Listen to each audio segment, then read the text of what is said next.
Total বন্ধ করে দাও।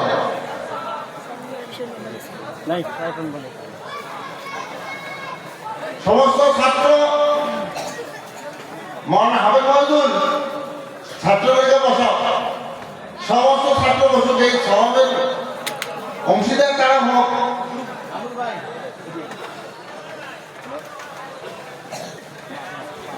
এই মেহমানকে আরো খুশি আর পাবো কত বাসি। আমাদের বর্তমান হজরত যে আছে হজরত মৌলানা সাদ সাহেব, তেনার শ্বশুরের মাদ্রাসার মহাদেশ এবং ফাজালে আমালের যিনি লেখক হজরত মৌলানা জাকারি রহমতুল্লাহ আলাইহ, তিনি যে মাদ্রাসায় সাইকুল হাদিস ছিলেন সেই মাদ্রাসার হুজুরি শুধু পাওয়া যাবে। তার চেহারাটা দর্শন করো লেখিকা স্বাভাবিক, দাঁড়িয়ে কেউ থাকবে না, বসে যায়।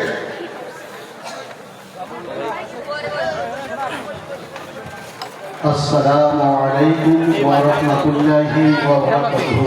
একটা কলেজ পডকাস্টে আওয়াজ হয় না, মহতরম দোস্ত আর বুজুর্গ, ওইটাতে আওয়াজ হয় না ভালো। আজকের এই মহতি তৃতীয় বর্ষ দোয়ায়ে খতমে বুখারী শরীফের আমি দেবো তো আমার হাতে যে অনুষ্ঠান, সেই অনুষ্ঠানে আমরা কেউ আসিনি। অন্য জিনিস কেন আমার আল্লাহ আমাদেরকে ভালোবেসে আমাদেরকে আনিয়েছে। এটা আল্লাহ পাকের একটা বহুত বড় নেয়ামত। আমরা যদি নেয়ামতের কদর করি, শুকরিয়া আদায় করি, তো আল্লাহ পাক আমাদের নেয়ামতকে বাড়িয়ে দেবে। এই জন্য সকলের উদ্দেশ্যে আহ্বান বা অনুরোধ, আমরা এই মহতি দর্শের যে প্রোগ্রাম তার কদর করি, আমরা কেউ দাঁড়িয়ে না আমরা জানতে পারলাম যে এই মহতি অনুষ্ঠানের আমরা যদি কদর করি তো আল্লাহ পাক আমাদেরকে এর বদলা নেকি দান করবেন। নবীর মহব্বতের পরিচয় প্রকাশ পাবে। নবীর সঙ্গে মহব্বত হলে কি আমার ফায়দা তা আমরা শুনেছি। এই জন্য আমরা প্রত্যেকে নিজ নিজ বিবেকের দ্বারা পরিচালিত হয়ে আমরা প্যান্ডেলের ভিতরে এসে আমরা আসন গ্রহণ করি। আজকের এই মহতি প্রোগ্রামে সভাপতির আসন অলঙ্কিত করবার জন্য আমাদের সকলের সুপরিচিত শুক্তাবাড়ি মার্কাজের অন্যতম জিম্মাদার জনাব আলহাজ হাফেজ রিয়াজুর রহমানের সাহেবের নাম আমি প্রস্তাব করছি।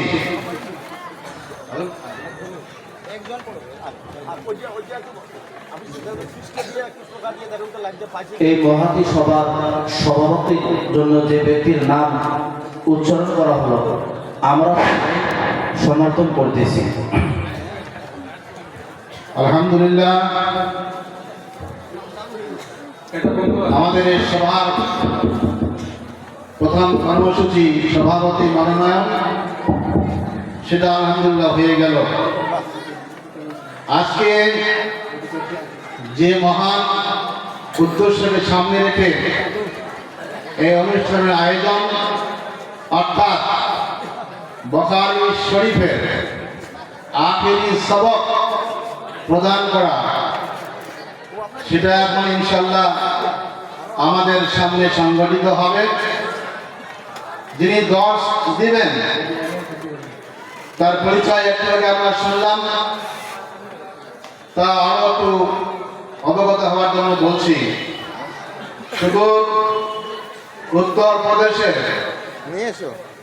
শাহরামপুর মাজাহির উলুম মাদ্রাসা শাইখে তরিকত এবং উস্তাদে হাদিস ও ফিকহ জনাব হযরত মাওলানা মুফতি মকসুদ আহমদ সাহেব, তিনি আমাদের সামনে বুখারী শরীফের আখেরি দর্স তিনি এখন দেবেন।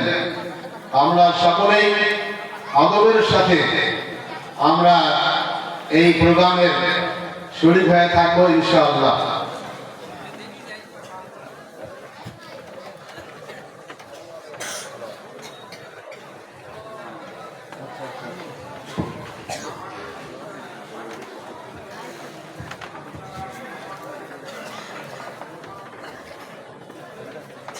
ভাই,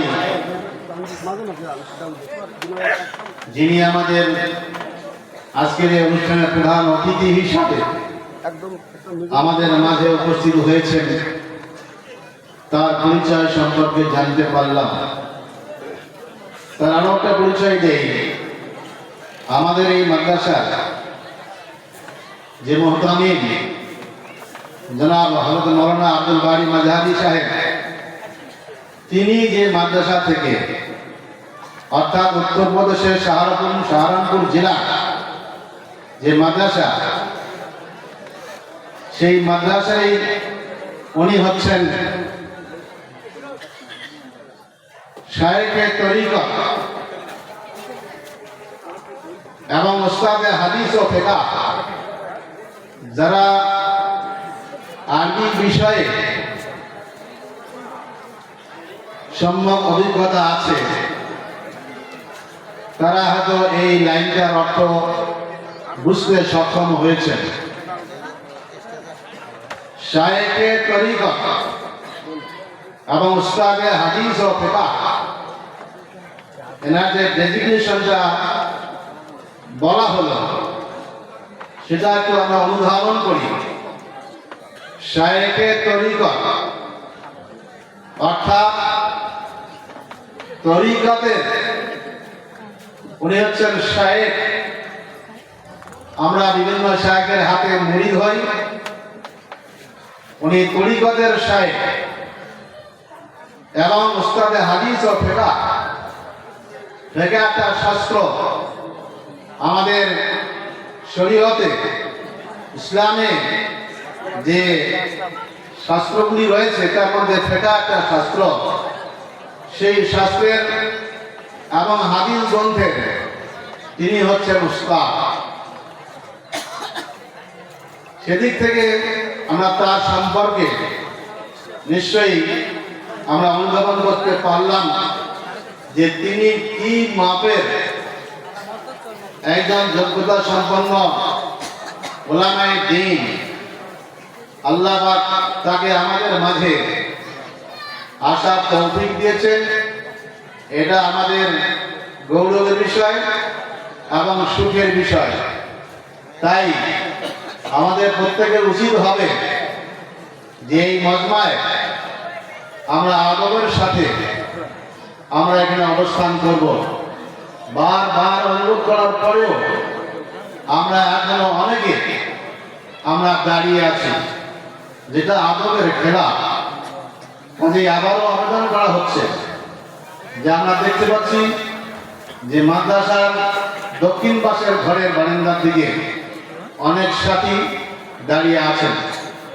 জমিয়তি জামাতে যারা আছেন তাদের উদ্দেশ্যে বলছি, আপনারা মেহেরবানি করে সাথীদেরকে মজমার মধ্যে জুড়ে যান।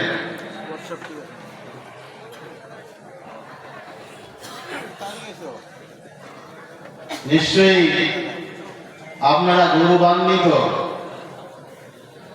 যে দর্শ নেওয়ার জন্য বিগত দিনগুলোতে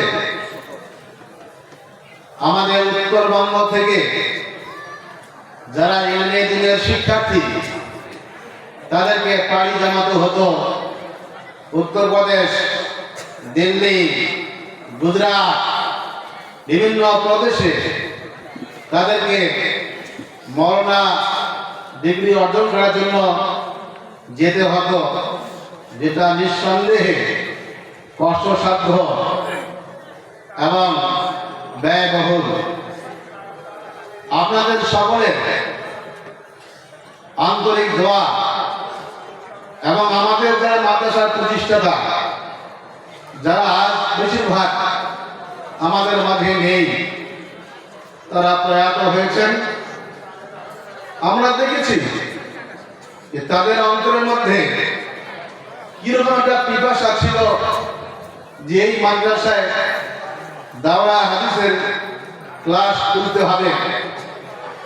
আমরা দেখেছি আমাদের এই মাদ্রাসার প্রবীণ সদস্য শামসুল আলী ব্যাপারী সাহেব, আফসার আমির সাহেব, কবির উদ্দিন আমির সাহেব প্রমুখ, এরকম যারা আমাদের মার্কাজের আমির সাহেব, মাস্টার আক্তার সাহেব এবং প্রমুখ যারা এই মাদ্রাসার কমিটিতে ছিলেন, দেখেছি বিভিন্ন মিটিংয়ে তারা চোখের পানি ফেলে আল্লাহর কাছে ফরিয়াদ করেছিল যাতে আল্লাহ পাক এই মাদ্রাসায় দাওরা হাদিসের ক্লাস খোলার তৌফিক দেয়।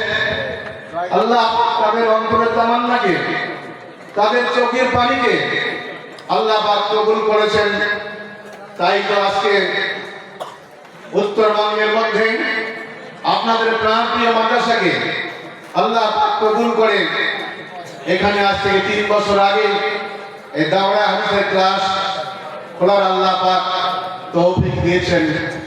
নিশ্চয়ই এটা আপনাদের জন্য একটা গৌরবের বিষয়, শান্তির বিষয়।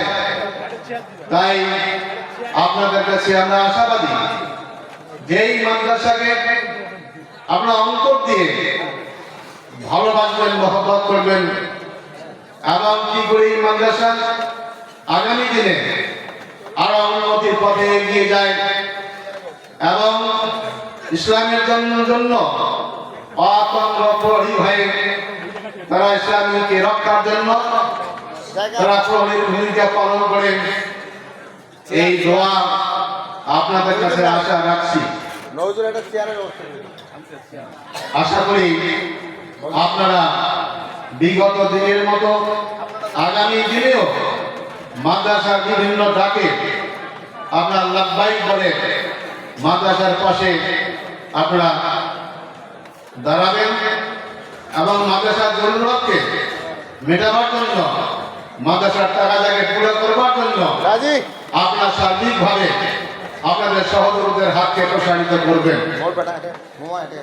এবং আপনাদের গঠনমূলক পরামর্শ, গঠনমূলক মতামত। এই অনেকের পানির পিপাসা পেয়েছে, পানির যারা দায়িত্বে আছেন মেহরবানি করে এখানে কিছু পানির বোতলের ব্যবস্থা করুন মঞ্চের মধ্যে।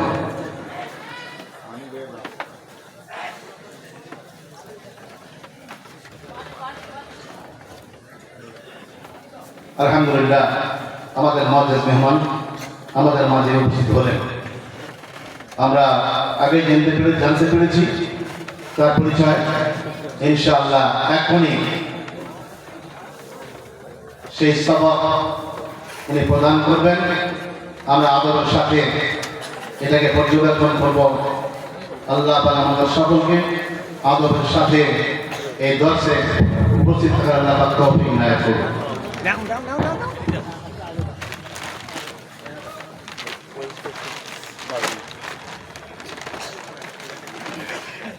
মৌলানা আসগার সাহেব, আসগার নুরি সাহেব, হাজি সাহেব, আপনি ভিতরে আসেন। মিনাজুল হাই সাহেব, নবিজুল ভাই এখানে আছেন। মিনাজুল হাই সাহেব করে ডাকান, এখানে ডাকো। আসাদ হাই সাহেব কই? আসাদ হাজি সাহেব কোথায়? আসাদ হাজি সাহেব কাউন্টারে আছে,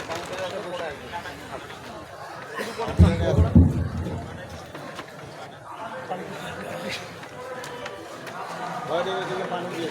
হ্যাঁ, এই পানি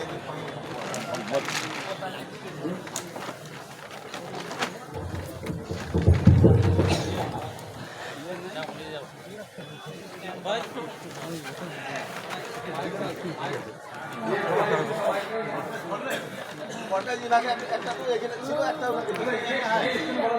না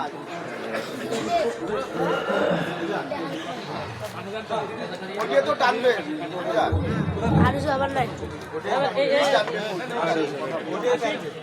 টানবে।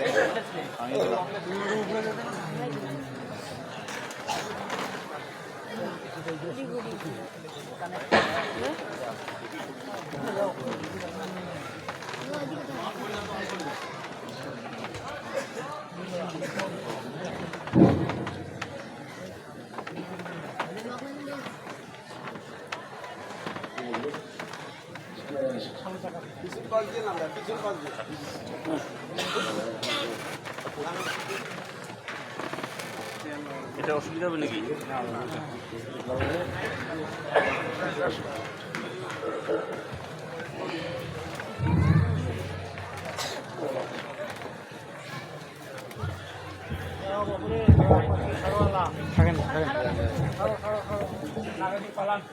বাবা নাগে দিয়ে পালান, হ্যাঁ?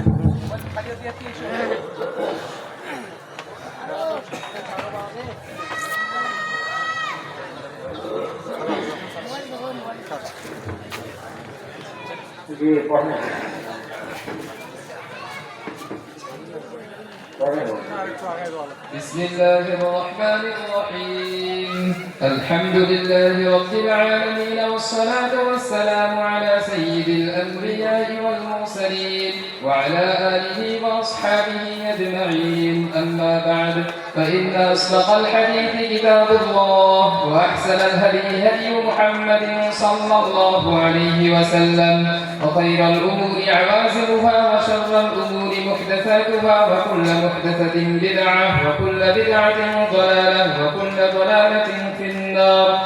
وبه قال حدثنا الشيخ مقصود أحمد بسنده المتصل وبه قال حدثنا الشيخ إعجاز أنور القاسمي قال حدثنا الشيخ عبد الحق الأعظمي والشيخ نصير أحمد خاطر المشهري قال حدثنا الشيخ حسين أحمد المدني المعروف بشيخ الإسلام قال حدثنا الشيخ محمود حسن الدوبندي قال حدثنا الشيخ قاسم العلوم والخيرات حجة الإسلام محمد قاسم النابطوي وشيخ العلام فقيه العصر بشير أحمد الجنجوهي به قال حدثنا شيخنا وأستاذنا عبد الباري المظاهري وعبد الرشيد المظاهري كلاهما يرويانه عن أمير المؤمنين في الحديث في زماننا الشيخ العلام محمد يونس الجنكوري قال حدثنا الشيخ زكريا الكاندروي قال حدثنا بي الشيخ يحيى الكاندروي قال حدثنا قطب الإرشاد وشيخ المشايخ بشير أحمد الجنجوهي كلهم قالوا حدثنا العارف بالله الشيخ عبد الغني المجددي عن الشيخ محمد إسحاق الدهلوي عن الشاه عبد العزيز الدهلوي عن العارف بالله الإمام الحجة الشيخ ولي الله أحمد بن عبد الرحيم النقشبندي قال أخبرنا الشيخ أبو طاهر محمد بن إبراهيم الكردي قال أخبرنا الشيخ إبراهيم الكردي المدني قال قرأت على الشيخ أحمد القشاشي قال أخبرنا الشيخ أحمد بن عبد القدوس المنشاوي قال أخبرنا الشيخ محمد بن أحمد الرملي عن الشيخ زكريا بن محمد أبي يحيى الأنصاري قال قرأت على الشيخ الحافظ الحجة أحمد بن علي بن حجر الأسقلاني قال حدثنا الشيخ إبراهيم بن أحمد التنوخي عن الشيخ أحمد بن أبي طالب الحجاري قال حدثنا أبو علي حسين بن مبارك الزبيد الحنفي قال حدثنا أبو الوقت عبد الأول بن عيسى بن شعيب الهروي قال حدثنا أبو الحسن عبد الرحمن بن مزفر بن محمد الداوود الدراوردي قال حدثنا أبو محمد عبد الله بن أحمد السرقسي قال حدثنا أبو عبد الله محمد بن يوسف الفربري عن الشيخ المشايخ الإمام الهمام الحافظ الحجة أمير المؤمنين في الحديث أبي عبد الله محمد بن إسماعيل بن إبراهيم بن المغيرة بن بردزبة الجنفي اليماني البخاري رحمه الله تعالى اللهم انفعنا وارفعنا بعلومه وعلومكم أجمعين آمين يا رب العالمين أنه قال باب قول الله تعالى ونضع الموازين القسط ليوم القيامة وأن أعمال بني آدم وقولهم يوزن وقال مجاهد القسطاس والعدل بالرومية ويقال والقسط مصدر المقسط وهو العادل وأما القاسط فهو الجائر وبه قال حدثنا أحمد بن وشكاب قال حدثنا محمد بن فزيل أن عمارة بن القعقاع عن أبي زرعة عن أبي هريرة رضي الله تعالى عنه وعنهم أجمعين قال قال النبي صلى الله عليه وسلم كلمتان حبيبتان إلى الرحمن خفيفتان على اللسان ثقيلتان في الميزان سبحان الله وبحمده سبحان الله العظيم.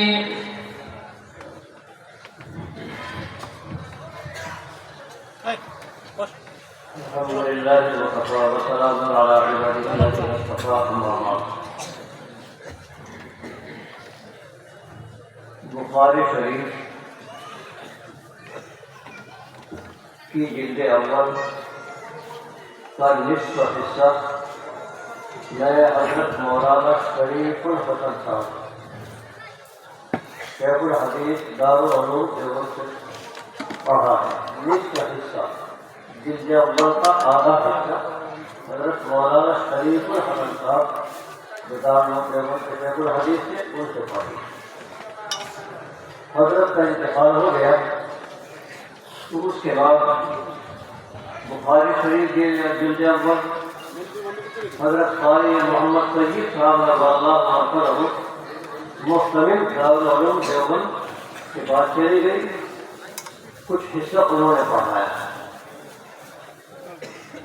اس کے بعد بخاری شریف اول کا جو حصہ باقی تھا وہ حضرت مفتی محمود الحسن صاحب رضی اللہ عنہ مفتی اعظم دارالعلوم دیوبند بلکہ مفتی اعظم ہند علیہ الرحمہ جو میرے شیخ بھی ہیں میرے مربی اور مرشد بھی ہیں ان کے ساتھ گئی. اس طرح بخاری شریف جلد اول کا نصف حصہ اور بخاری شریف جلد ثانی مکمل حضرت مفتی محمود حسن صاحب رضی اللہ عنہ سے پڑھی. اس کے بعد حضرت مولانا شریف الحسن صاحب رضی اللہ عنہ نے بخاری شریف حضرت شیخ الاسلام مولانا حسین احمد مدنی رضی اللہ عنہ سے پڑھی. حضرت شیخ الاسلام علیہ الرحمہ نے حضرت شیخ الہند مولانا محمود الحسن دیوبندی علیہ الرحمہ سے پڑھی ہے.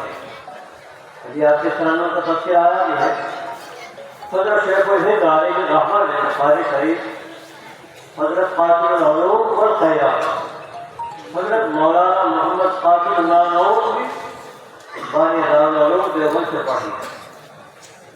حضرت نانوتوی علیہ الرحمہ نے حضرت شاہ عبد الغنی محدث دہلوی علیہ الرحمہ سے پڑھی. دہلی کے باشندے سے اسے دہلوی کہلاتے ہیں اور چونکہ حضرت مجدد الفسانی علیہ الرحمہ اولاد کہتے ہیں اس لیے مجددی بھی کہلاتا ہے. حضرت شاہ عبد الغنی مجددی علیہ الرحمہ نے حضرت شاہ محمد اسحاق محدث دہلوی علیہ الرحمہ سے پڑھی. حضرت شاہ اسحاق علیہ الرحمہ نے حضرت شاہ عبد العزیز محدث دہلوی علیہ الرحمہ سے بخاری شریف پڑھی. حضرت شاہ عبد العزیز علیہ الرحمہ نے اپنے والد محترم حضرت شاہ ولی اللہ محدث دہلوی علیہ الرحمہ سے پڑھی. یہ میرا سلسلہ سند ہوا.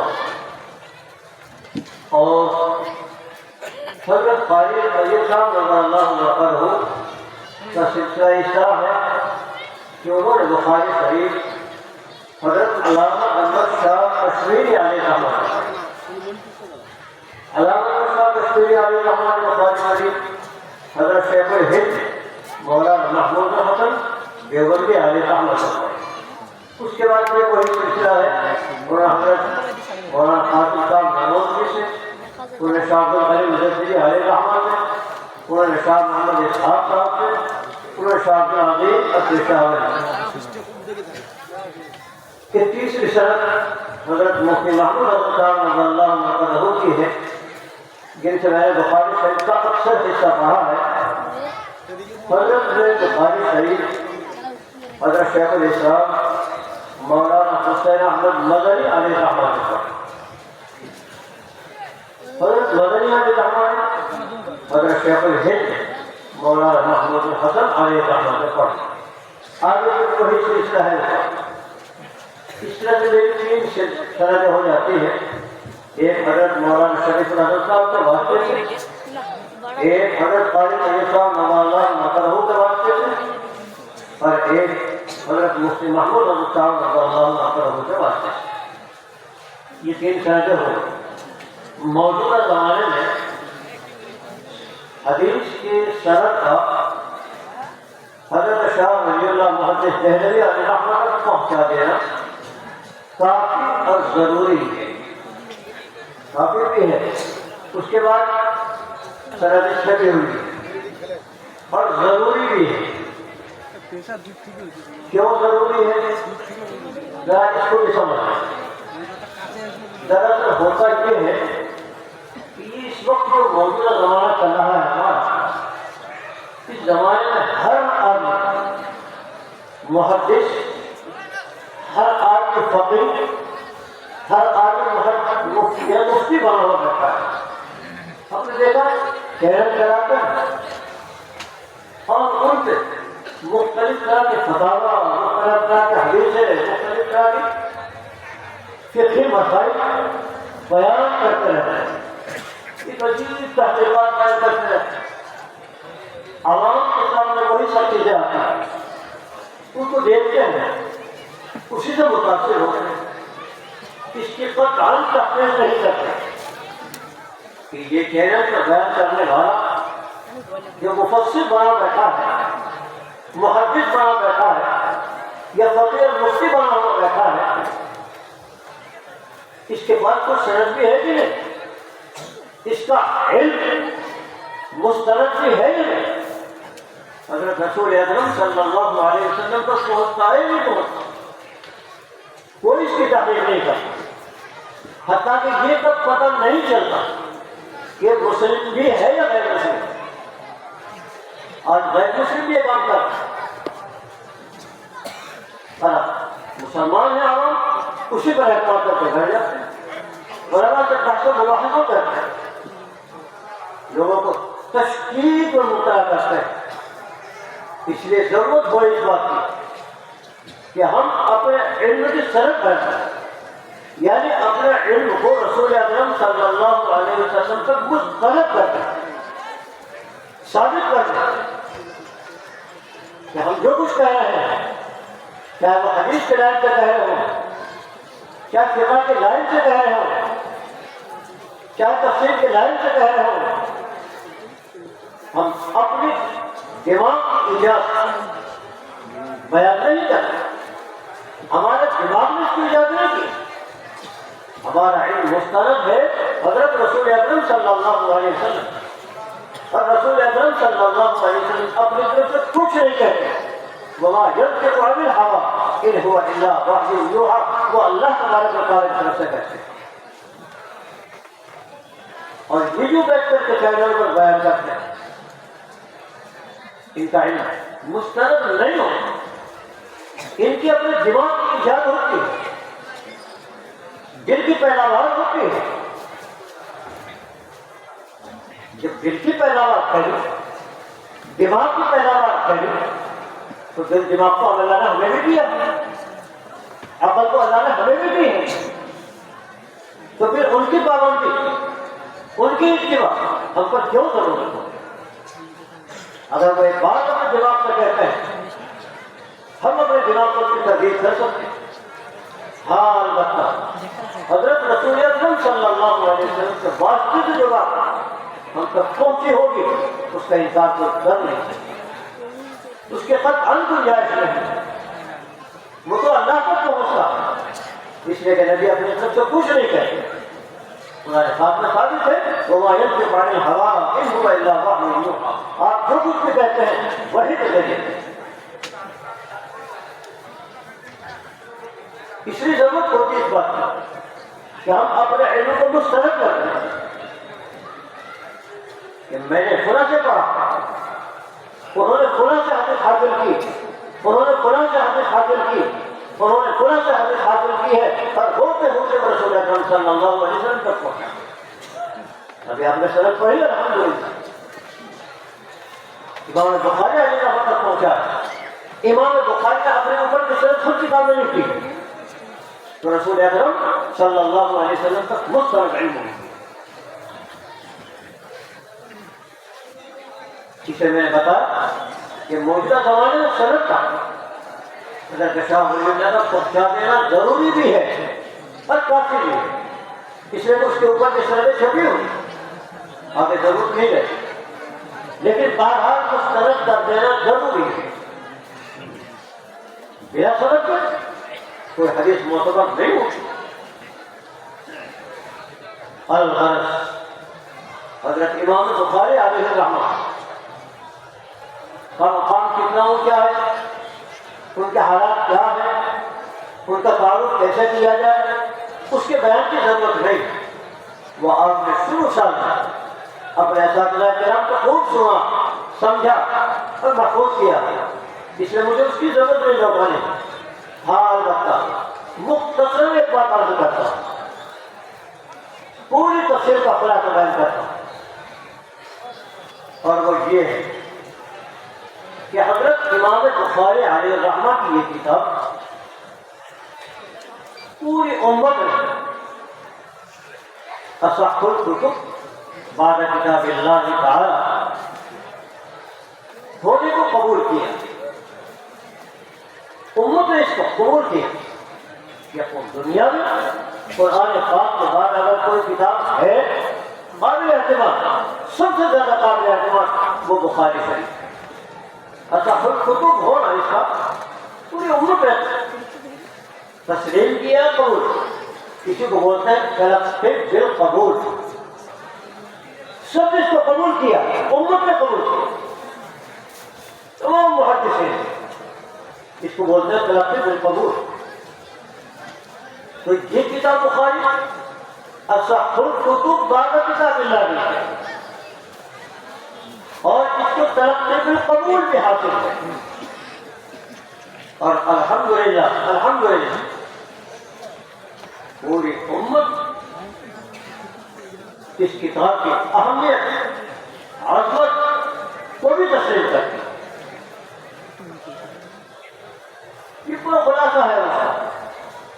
اب دوسرے الفاظ میں سنیے اسی بات کو، اس کتاب کو تلقی بالقبول بھی حاصل ہے، عظمت اور اہمیت بھی حاصل ہے، اس کا مصنف بھی اعلیٰ درجے کا ہے، مجتہد وقت ہے اپنے وقت۔ امام بخاری مجتہد مطلق کہلاتا ہے، اپنے مجتہد مطلق طبقات تقاصر ہو کر پڑھو گے، امام بخاری علیہ رحمہ کا نام مجتہدین مطلق میں آتا ہے، تو مجتہد مطلق بھی ہے، کتنا اونچا مقام۔ حضرت امام بخاری علیہ رحمہ اپنے اس کتاب کو 16 سال میں تیار کیا۔ ایک حدیث لکھتے غسل فرماتے، 2 رکعت پڑھتے، اللہ کی دعا فرماتے، اے اللہ سر صدر فرما دے، جب انشراح ہو جاتا تب اس کتاب میں اس حدیث کو جگہ دیتا۔ اس طرح سے 16 سال میں کتاب تیار، پر اکثر حصہ حرمین شریفین میں لکھا گیا۔ اس کتاب میں تقریباً 7,000 حدیث ہے، کچھ اوپر ہے، تقریباً 7,000 حدیث ہے۔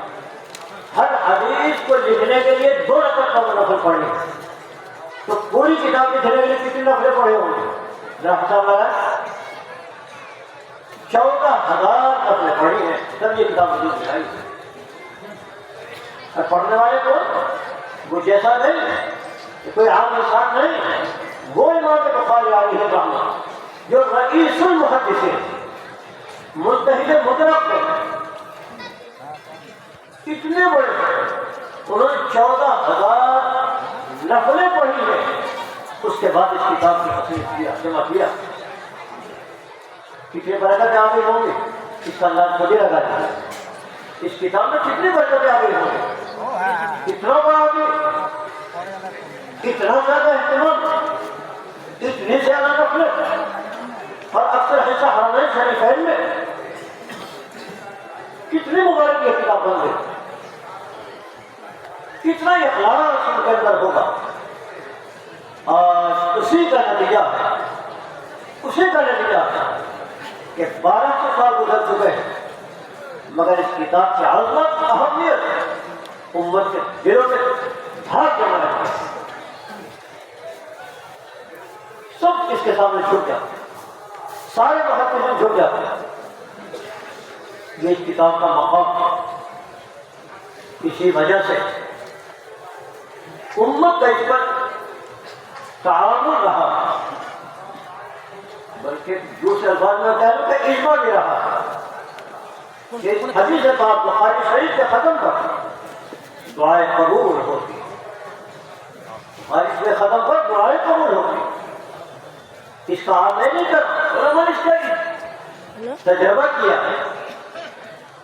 دارالعلوم دیوبند میں بھی کبھی کبھی درخواستیں آتے ہیں پریشان حالوں کی طرف سے دعا کے لیے اہتمام، مذاہب دیوبند میں مذاہب میں بھی ہوتا ہے،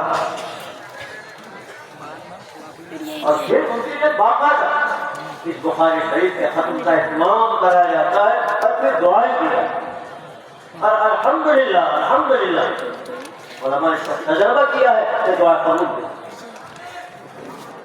یہ ختم تو وہ ہے جو ایک ہی مجلس کو ختم کرایا جاتا ہے، ایک پارہ وہ پڑھے گا، نہ پارہ وہ پڑھے گا، نہ وہ پڑھے گا، اور پوری بخاری ہو جائے گا، دعا کر لے گا۔ اور ایک طریقہ ختم کا یہ ہے جو یہاں آپ کے سامنے ہوا ہے کہ پورا سال ہو چکا پڑھتے پڑھتے پڑھتے الحمدللہ آج اس میں تکمیل ہوئی۔ ایک طریقہ یہ بخاری شریف کے ختم کا دعائیں قبول ہوتی ہے، اس کا تجربہ کیا ہے۔ تو یہ مجلس اس وقت کی جو آپ کی ہے، ہماری ہے یہ جو مجلس اس وقت، یاد رکھیے یہ مجلس کوئی معمولی مجلس نہیں، میں یہ صرف یہی بات کہنا چاہتا ہوں کہ معمولی مجلس نہیں، بہت بڑی مجلس۔ یا طلبہ کو کیا فائدہ ہو رہا ہے، ذرا اس کو میں آپ کا حدیث سے معلوم پڑھ آئے گا، حدیث کا الفاظ بات نہ ہوگا، ایک ذرا سے بڑا اور بیان کرتا ہوں۔ ہم اس کتاب کے ختم کرنے سے فائدہ کیا ہو رہا ہے؟ دو فائدے، اجمالی طور سے بیان کرنا، دو فائدے ہمارے ساتھ ہیں، یہ طلبہ کے لیے خاص طور سے کہہ رہا ہے۔ ایک فائدہ تو یہ ہے کہ بخاری شریف پڑھنے سے ہمیں حضرت رسول اکرم صلی اللہ علیہ وسلم کے 7,000 حدیثوں کا علم ہوگا۔ میں نے بھی بتایا 7,000 حدیثیں کچھ تھوڑی سپر بھی ہیں، تو تقریباً 7,000 احادیث کا علم مجھے آپ کہا، یہ دماغ میں پیداوار نہیں، وہ علم جو مستند ہے حضرت رسول اکرم صلی اللہ علیہ وسلم تک اور پھر اللہ تعالیٰ اس سے متعلق 7,000 احادیث کا علم مجھے آپ کو ہو۔ اللہ تعالیٰ کی جو کہ معمولی چیز ہے، بہت بڑی نعمت ہے جو اللہ نے آپ کو عطا فرمائی، بہت بڑی نعمت۔ 7,000 احادیث سے صحیحہ کا علم ہوگا، ضعیفہ کی بات نہیں کر رہا ہوں، صحیحہ کا علم ہوگا، اور اپنے اساتذہ کے واسطے سے علم مستند ہو گیا رسول اکرم صلی اللہ علیہ وسلم۔ ایک فائدہ تو یہ ہے۔ ایک دوسرا فائدہ یہ ہے کہ آج ہمارا علم مستند ہو گیا رسول اکرم صلی اللہ علیہ وسلم۔ علم ہوتا بھی ہے، یہ چاہتے میں بیٹھ کر کے بیان کرتے ہیں، مگر وہ دماغی پیداوار ہے، ان کی دل کی ایجاد کر رہا ہے، مستند نہیں، ہمارا علم مستند ہے رسول اکرم صلی اللہ علیہ وسلم۔ آج ہمارا علم مستند ہو گیا، میں نے بھی اپنے سر بیان کر دیا الحمدللہ. تو ایک تو 7,000 احادیث کا علم ہوا, ایک ہمارا علم مستند ہو گیا. جب مستند ہو گیا تو قابل اعتماد ہو. اب تک مستند نہیں تھا, قابل اعتماد نہیں. جن کا علم مستند نہیں ہوتا قابل اعتماد نہیں. اس بات مثال سے کیا سمجھے؟ یہ سب سے بڑی انتقال ہوگی. مال چھوڑ گیا, گھر چھوڑا, مر جائے گا, نقد وہ تو چھوڑا, انتقال کر کے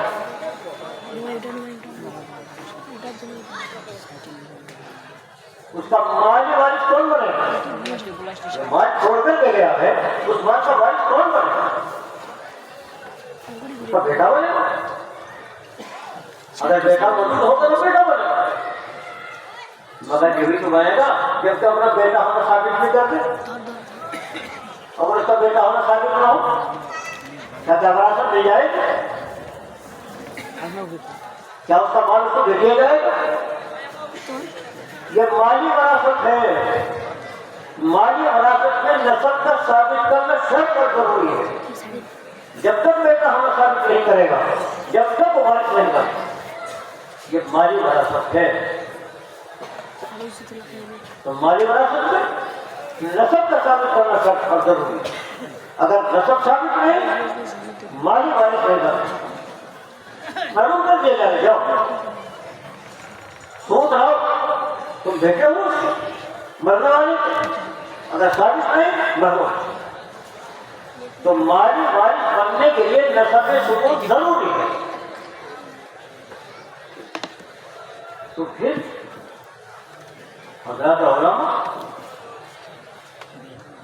یہ تو حضور اکرم صلی اللہ علیہ وسلم کے حضرات انبیاء کے وارث ہیں. آپ نے پڑھا ہے نا, العلماء ورثۃ الانبیاء. حضرات علماء انبیاء علیہ السلام کے وارث ہیں. اور انبیاء کیا چھوڑ جاتے ہیں؟ مال و دولت چھوڑ دیں انبیاء. وہ دراہیم دراہیم نہیں چھوڑتے, وہ جائیداد نہیں چھوڑتے,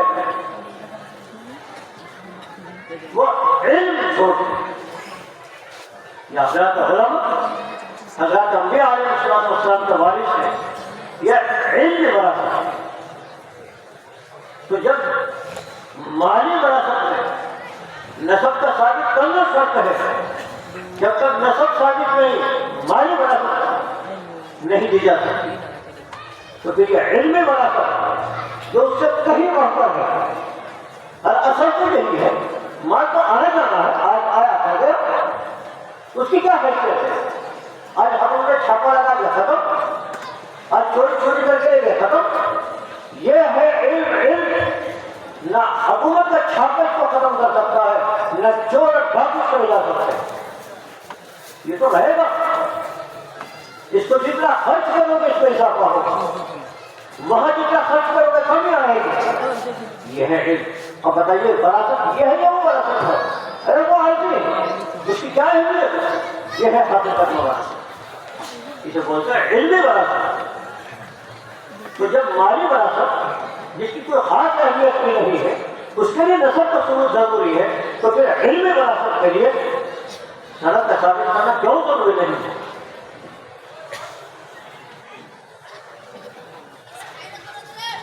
شہروں میں بھی جو شکل چلتی رہتی ہے وہ بے سند کے ہوتا ہے, اس پر کوئی اعتبار نہیں. پہلے ثابت کرو اپنے سند, ثابت کرو اپنے علم کو, مستند کرو اپنے علم, تب قابل اعتبار ہوگا.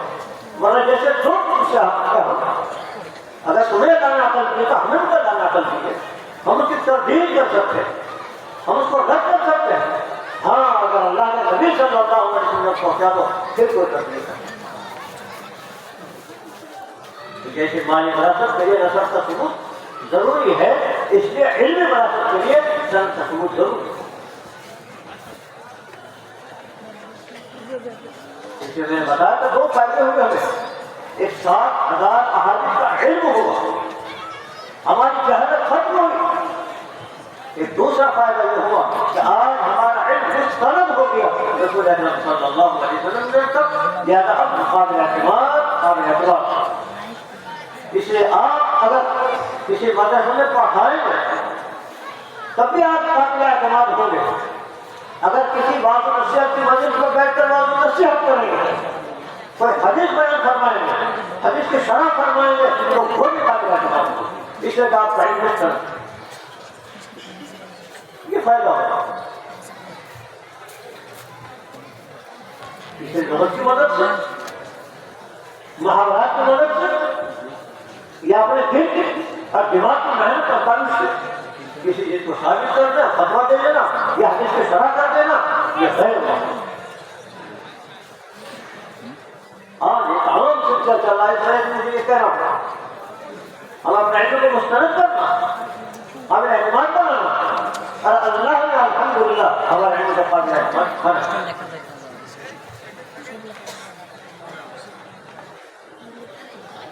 اس کے بعد میں تھوڑا سا بات کے متعلق حدیث کے متعلق چند باتیں اور عرض کرتا ہوں. علمی تحقیقات کو آپ کے اساتذہ آپ کے سامنے بیان کر دیں گے انشاءاللہ تعالیٰ, تو وہ تھوڑا اشارہ میں بھی کرتا ہوں.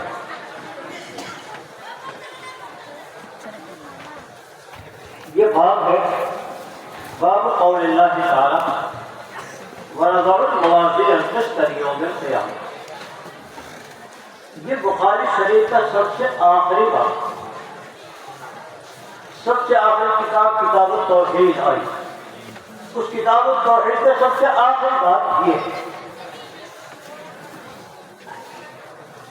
حضرت امام بخاری علیہ الرحمہ اس بات کو قائم کرنا کر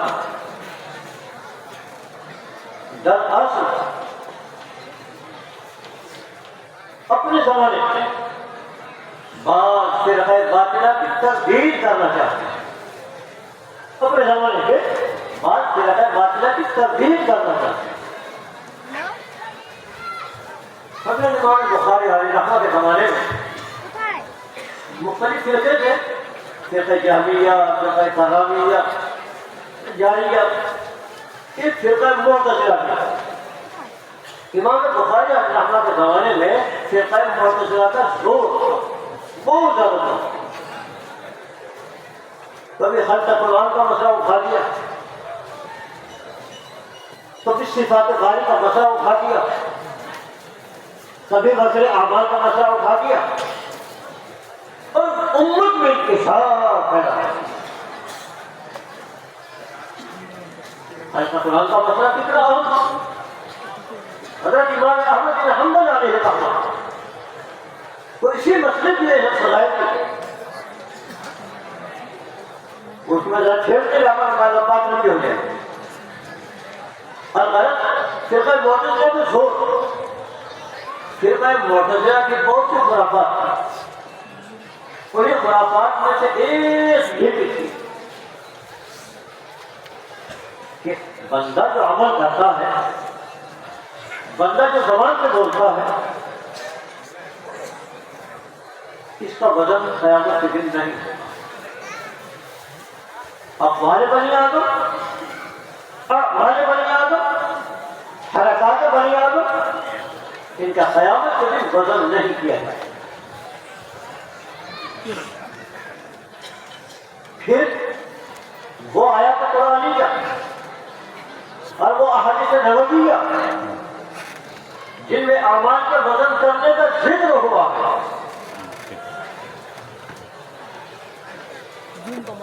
ابھی مغرب میں سورہ قاریہ پڑھی گئی, اس میں تذکرہ صحابت ہوگی, اور یہ آیت کام سے یہاں پاک ہیں. اس طرح کے اور بھی آیت ہیں قرآن پاک میں, بہت سی حدیث ہیں اعمال کو وزن کیا جائے. ان کے بارے میں ان کا کہنا یہ ہے کہ اس کے مراد صرف عدل و انصاف ہے کہ اللہ تبارک و تعالیٰ قیامت کے دن انصاف اور عدل حاصل, لیکن اعمال کا وزن کرنا یہ کچھ نہیں. تو وزن اعمال سے انکار کرتے ہیں, جبکہ آیات قرآنیہ سے, احادیث نبویہ سے وزن اعمال کا ثبوت ہوتا ہے. صراحت حساب نہیں, صراحت, لیکن وہ اس کا انکار کیا ہے. اور دلیل میں یہ کہا جاتا ہے کہ انسان کے افعال زبان سے جو بول رہا ہے، انسان کے افعال پہ عمل کر رہا ہے، یہ سب تو آرات کے قبیل سے ہے. اور وزن اجسام کا ہوتا ہے، آرات کا وزن نہیں ہوتا. وزن تو اجسام کا ہوتا ہے، جسم کی جمع. جسم جانتے ہو، جس کا طول بھی ہو، عرض بھی ہو، عمق بھی ہو، لمبا بھی ہو، چوڑا بھی ہو، گہرا بھی ہو، اس کو چھویا جا سکتا ہو، اس کو بولتے ہیں جسم. اسی کو بولتے ہیں جوہر. اور یہ انسان بول رہا، یہ انسان پہ عمل کر رہا، ارے بولا ختم ہو گیا، کیا تو ختم ہو گیا. اس کا تو وجود ہی نہیں. نہ اس کا طول ہے، نہ اس کا عرض ہے، نہ اس کا عمق ہے، نہ اس کو چھو سکتے ہیں، نہ اس کو پکڑ سکتے ہیں، نہ اس کو محفوظ کر سکتے ہیں. کسی کو بولتے ہیں غیر قار بالذات. یہ اصطلاحی الفاظ ہیں ان کے، غیر قار بالذات. تو وزن تو اس کا کیا جائے جو قار بالذات ہے، یعنی اپنی ذات کے نام سے قائم ہے، جس کا قرار ہی نہیں. اس کو کیسے وزن کیا جائے؟ تو وزن تو اجسام کو ہوتا ہے، آرات کا وزن نہیں ہوتا. اور یہ سارے آرات کے قبیل سے ہیں، لہٰذا ان کا کوئی وزن نہیں کیا جائے.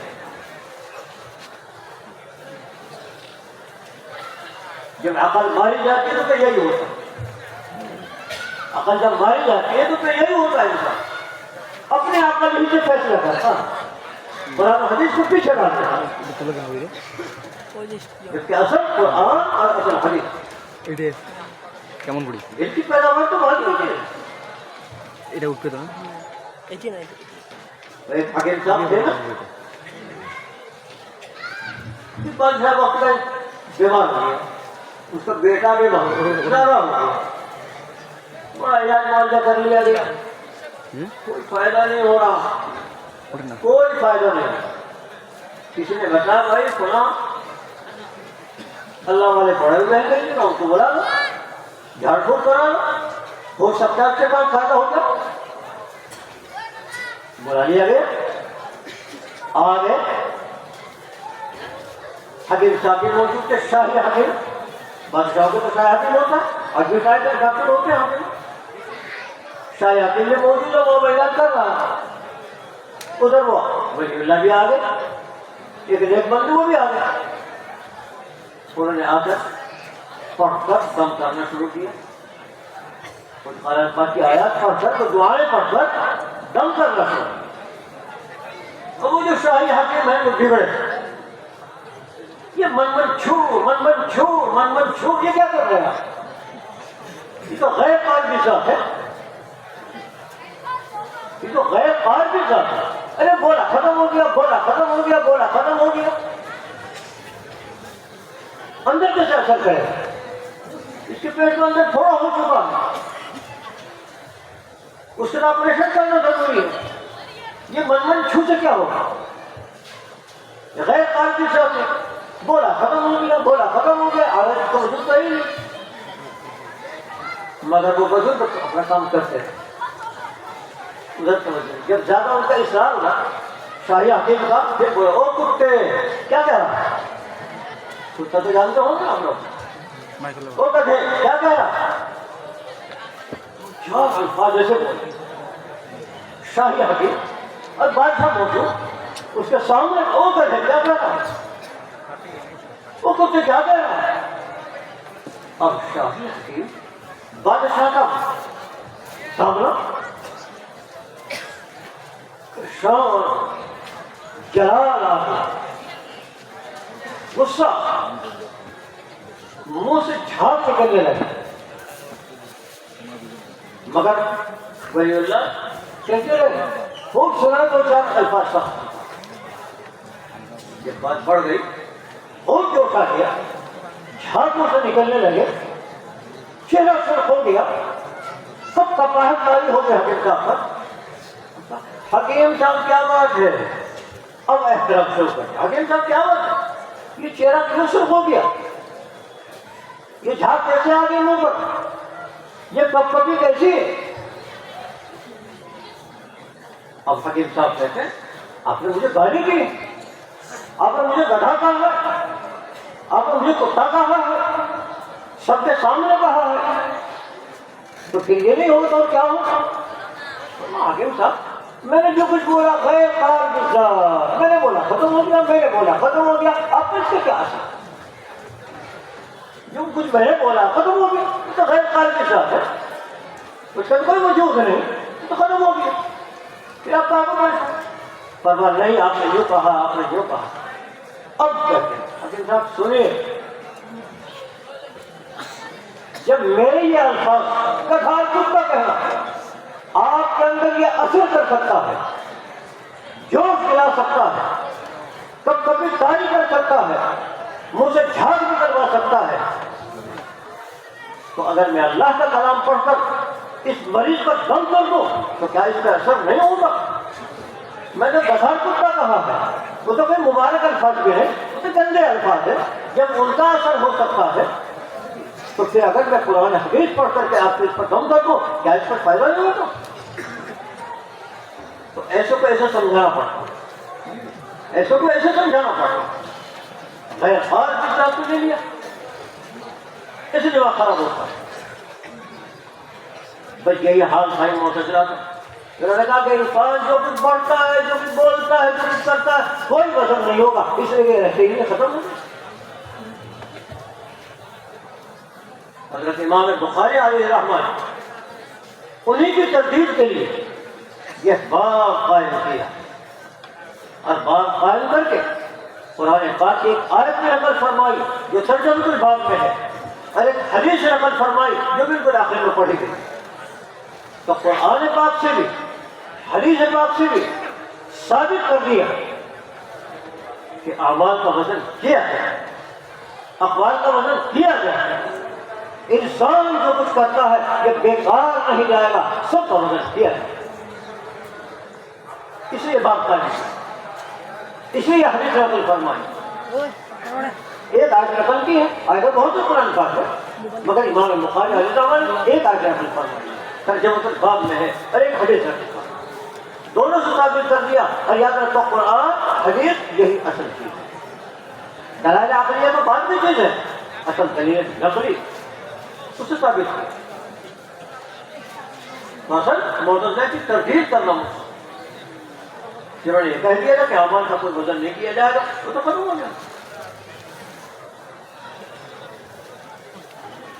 رہی یہ بات کہ اعمال کا اقوال کا وزن کیسے کیا جائے گا، جبکہ ان کا کوئی جسم نہیں، تمہاروں میں جسم نہیں ان کا کوئی، نہ طول ہے، نہ عرض ہے، نہ عمق ہے، نہ اس کو پکڑا جا سکتا ہے، نہ محفوظ کر کے رکھا جا سکتا ہے، پھر کیسے وزن کیا جائے؟